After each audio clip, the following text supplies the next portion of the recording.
Bonjour à tous. C'est à Vézelay que je vous emmène aujourd'hui.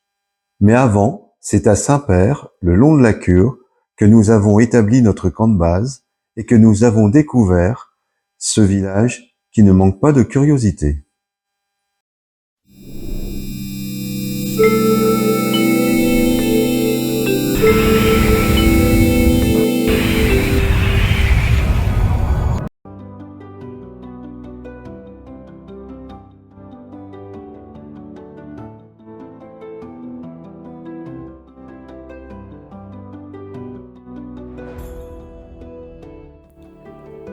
Au pied de la colline éternelle de Vézelay se trouve Saint-Père-sous-Vézelay, un village dont l'histoire traverse plus de 2 millénaires.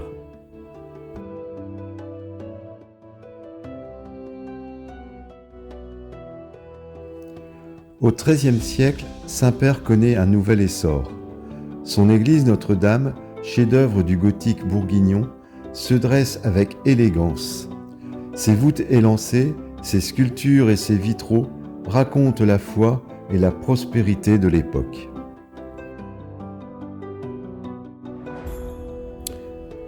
Au pied de la colline de Vézelay se dresse un joyau plus discret, mais tout aussi remarquable, l'église Notre-Dame de Saint-Père. Construite à partir de la fin du XIIIe siècle, elle témoigne de la prospérité de cette petite ville médiévale qui vivait à l'ombre de Vézelay, mais voulait affirmer son identité. Les premiers bâtisseurs posèrent les bases d'un édifice gothique élancé, ouvert à la lumière et orné de sculptures délicates. Au XIVe siècle, la nef s'élève, aérienne, rythmée par de fines colonnes et de grandes verrières. Puis vient le clocher nord, chef-d'œuvre d'équilibre et de grâce, avec ses pinacles et sa flèche ajourée qui semble vouloir défier le ciel. Un siècle plus tard, les chapelles latérales viennent enrichir l'ensemble, apportant leur ornement flamboyant.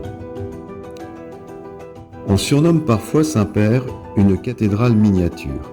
Et c'est vrai, ses proportions majestueuses contrastent avec la taille modeste du village.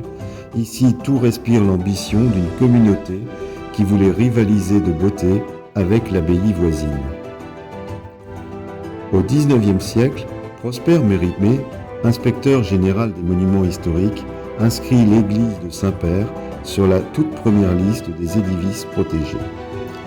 Depuis, ce trésor gothique continue de traverser les siècles, rappelant que l'art sacré n'a pas besoin de démesure pour toucher à l'essentiel, l'élan vers la lumière.